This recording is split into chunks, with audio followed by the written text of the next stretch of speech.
Assalamualaikum warahmatullahi wabarakatuh. Perkenalkan, saya Febriana Maritul Kiptia dengan NIM 240605110059. Di sini saya akan mengerjakan tugas satu, yaitu menjelaskan konsep dasar cara kerja web dan internet. Nah, untuk yang pertama itu pengertian internet dan web. Nah, internet itu adalah jaringan komputer global yang saling terhubung di seluruh dunia menggunakan protokol komunikasi tertentu yang disebut TCP atau IP. Nah, internet sendiri memungkinkan pertukaran data dan informasi antar perangkat. Lalu yang kedua itu ada web atau World Wide Web. Ini adalah salah satu layanan di internet yang digunakan untuk mengakses informasi dalam bentuk halaman web. Nah, web sendiri itu bagian dari internet yang digunakan melalui browser. Jadi, perbedaannya adalah internet itu sebagai jaringan utamanya, sedangkan web itu layanan yang kita gunakan di dalamnya. Lalu selanjutnya itu ada browser dan halaman web. Browser itu aplikasi atau alat yang digunakan untuk mengakses dan menampilkan halaman web. Contohnya itu ada Google Chrome, Mozilla Firefox, Microsoft Edge, Safari, dan masih banyak lagi yang lainnya. Untuk fungsi browser sendiri itu ada mengirim permintaan atau request ke server, lalu ada menerima dan menampilkan data dari server. Nah, untuk halaman web sendiri itu bagian tampilan dari browser.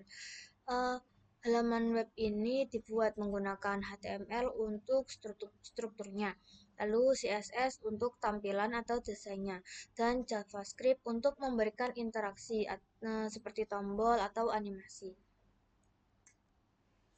Lalu selanjutnya itu ada IP address dan DNS. Nah, IP address sendiri itu adalah alamat unik yang dimiliki setiap perangkat di jaringan internet. Ini digunakan agar perangkat itu dapat saling mengenali dan berkomunikasi. Contohnya itu ada 192.168.1.1.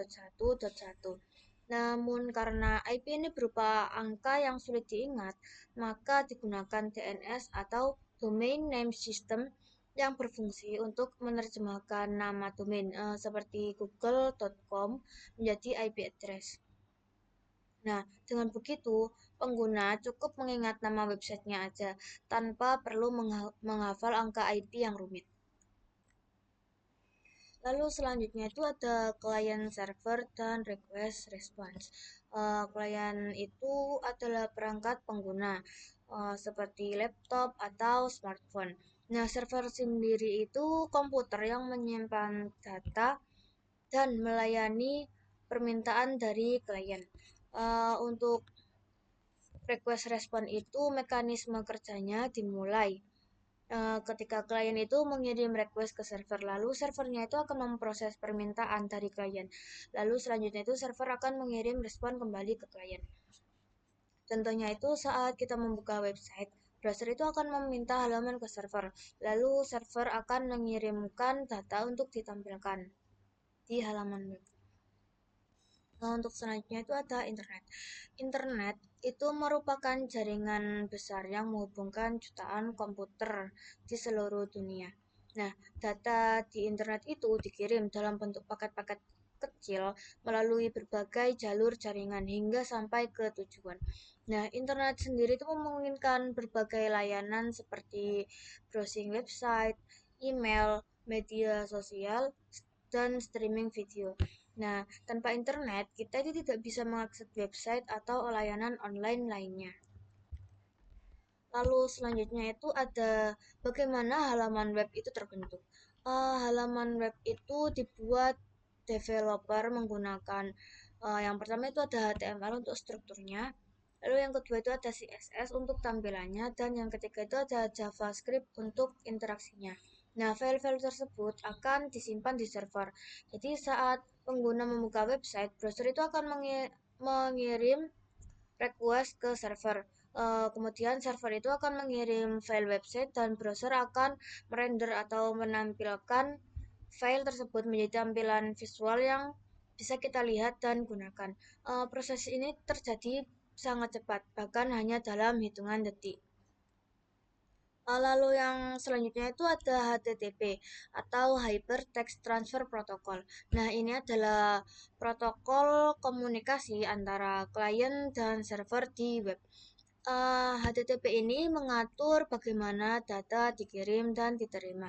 Setiap kali kita membuka website, sebenarnya terjadi dua proses, yaitu proses request atau permintaan dari klien dan proses respon, yaitu balasan dari server.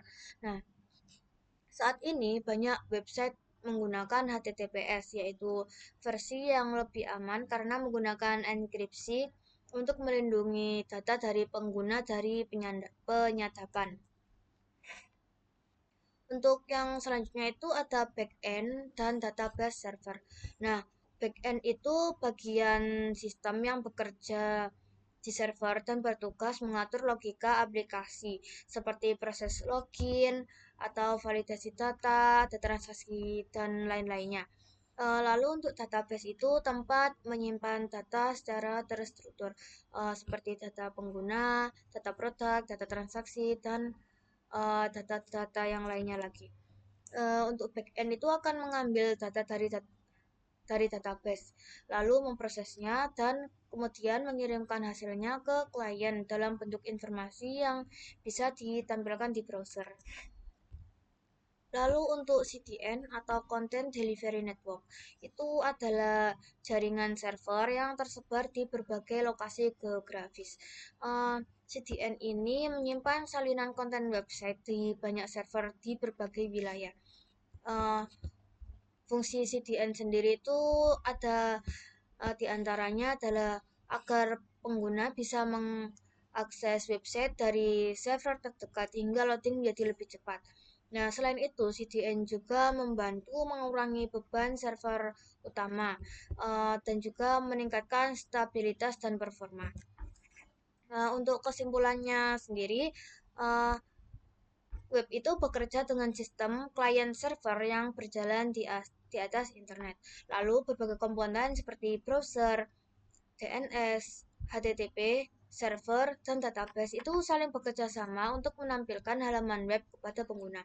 Selain itu, teknologi seperti CDN juga membantu meningkatkan kecepatan dan performa website. Dengan memahami konsep dasar ini, kita bisa lebih mengerti bagaimana website bekerja dalam kehidupan sehari-hari. Uh, Sekian presentasi dari saya. Mohon maaf apabila ada kesalahan. Uh, Wassalamualaikum warahmatullahi wabarakatuh.